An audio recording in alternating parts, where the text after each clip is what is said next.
10 सितंबर 1976 जब 66 यात्रियों और 7 चालक दल का हवा में ही हुआ अपहरण। जब इंडियन एयरलाइंस बोइंग 737 को किया गया हाईजैक। क्या थी उनकी मांग? वो क्यों मोड़ना चाहते थे विमान को लीबिया? और कराची में क्यों उतरा विमान? इस हाईजैक में पाकिस्तान पर क्यों उठे सवाल? पाकिस्तान ने क्या चली चाल? देखिए 1976 के उस हवाई अपहरण की अनकही कहानी। 10 सितंबर 1976 वह दिन जब दिल्ली से मुंबई जा रहे इंडियन एयरलाइंस बोइंग 737 का 66 यात्रियों और 7 चालक दल के सदस्यों के साथ हवा में अपहरण कर लिया गया था। इसी दौरान 1976 में इंडिया में इमरजेंसी लगी हुई थी। प्रेस की आजादी खत्म कर दी गई थी और जो लोग मौजूदा सरकार के खिलाफ आवाज उठा रहे थे उनको जेल में डाल दिया जा रहा था। जब हमारे देश में ऐसे माहौल थे तब इंडियन एयरलाइंस बोइंग 737 को हाईजैक कर लिया गया था। यह प्लेन इंदिरा गांधी इंटरनेशनल हवाई अड्डे से टेक ऑफ करता है मुंबई जाने के लिए। जैसे ही यह प्लेन 8000 फीट की ऊंचाई पर पहुंचता है तभी 2 लोग कॉकपिट में घुस जाते हैं और पायलट और को पायलट की कनपटी पर पिस्तौल लगा दी जाती है। दावा किया गया कि उनके 4 और हथियारबंद साथी विमान में सवार थे। क्या थी उनकी बात? उन्होंने कहा, उड़ान को लीबिया की ओर मोड़ दो।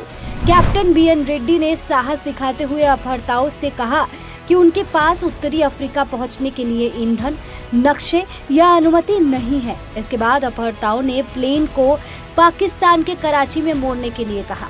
पाकिस्तान में उतरने के बाद क्या हुआ? जैसे ही विमान कराची में उतरा, पाकिस्तानी अधिकारी पहले तो कोई कार्रवाई करने से हिचकिचाए।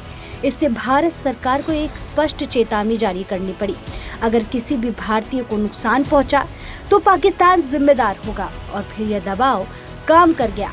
पाकिस्तान ने क्या चाल चली? पाकिस्तानी सेना ने एक चतुर बचाव योजना बनाई।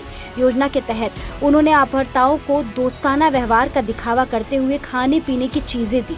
एक एक करके आतंकवादी नींद में धंसने लगे, फिर बेहोश हो गए।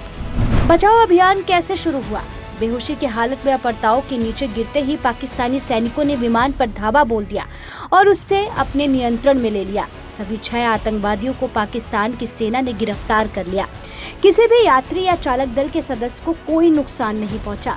सुबह करीब 5:30 पर पाकिस्तान ने भारत को सभी यात्री के सुरक्षित होने की सूचना दी। 1 साल के बाद यह सामने आई कि अपहरणकर्ताओं का उद्देश्य भारत विरोधी अलगाववाद था। क्या न्याय हुआ?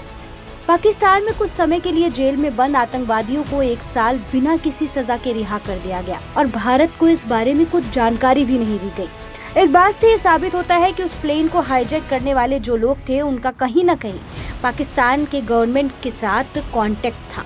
लेकिन सबसे बड़ा सवाल भारत की व्यवस्था पर उठा। 1980 तक ICAO ऑडिट के दबाव में भारतीय हवाई अड्डों पर एक्सरे स्क्रीनिंग और मेटल डिटेक्टर अनिवार्य हो गए और 1982 में अपहरण रोधी अधिनियम में संशोधन किया गया, जिससे अपहरणकर्ताओं को मृत्युदंड का प्रावधान किया गया।